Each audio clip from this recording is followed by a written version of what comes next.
So now that we're done with that intermission, hey guys, so I'm back with a new TalkTech video, and, searching around through the cabinets again, looking for some stuff to do for my next video, when I stumbled across something pretty cool, and it gave me a cool idea. So on today's video, we're going to go through a tech blast to the past, and we're going to look at the iPod Classic 3rd generation. Let's get right into it.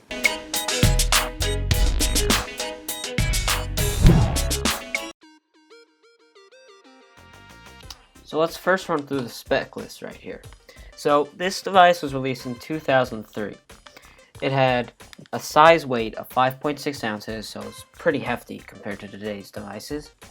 It had a storage of 10, 20, or 40 gigabytes.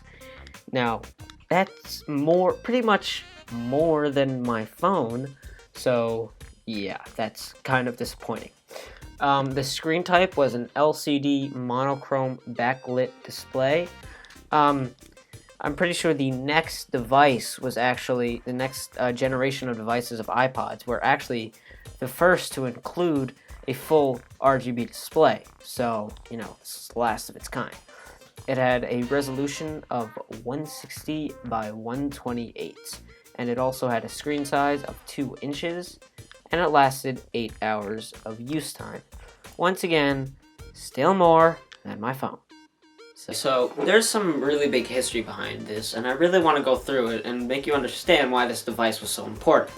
So in order to do this, I have to explain to you the history of the iPod Classic and how we got up to the 3rd generation. So the 1st generation iPod was a big slam into the Apple industry, not even, the whole media player tech industry as a whole.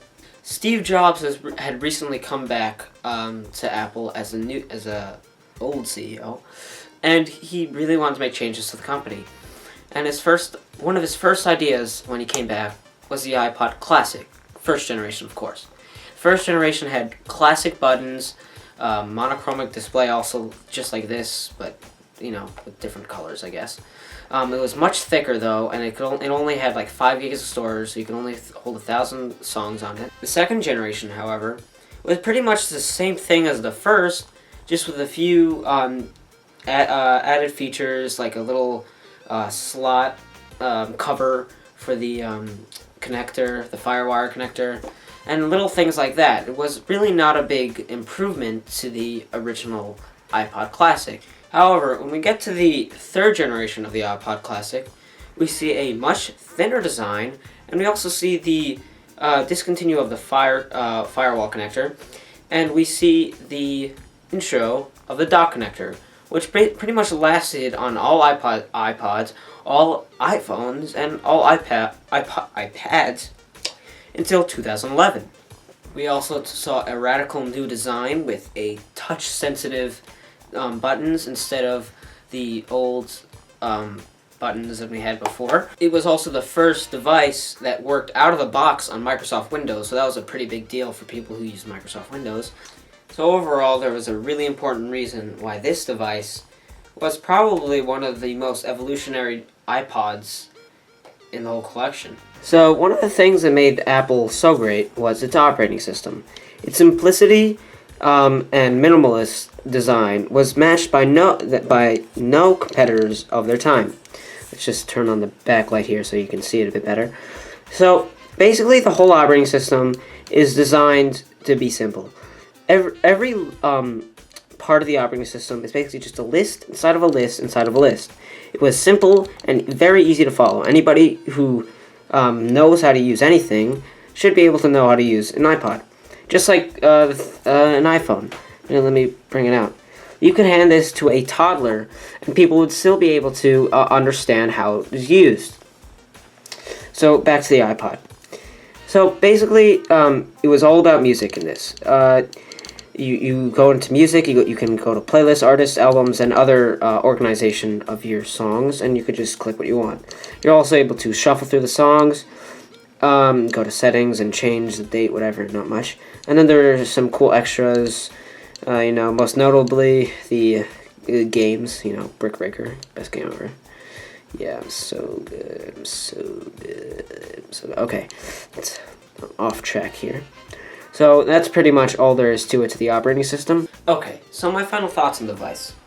So this device was a very revolutionary device in the iPod industry, and was suitably a very good competitor to all media players on the market at that time.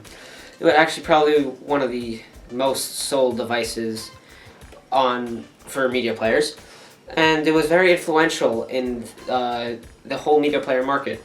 Only thing that I think that they could have improved on the device, even up until the 6th generation, which they just discontinued recently, was a speaker, because you can't really use the device unless you have some way of attaching a microphone, a headphone jack, or you had a dock connector or something.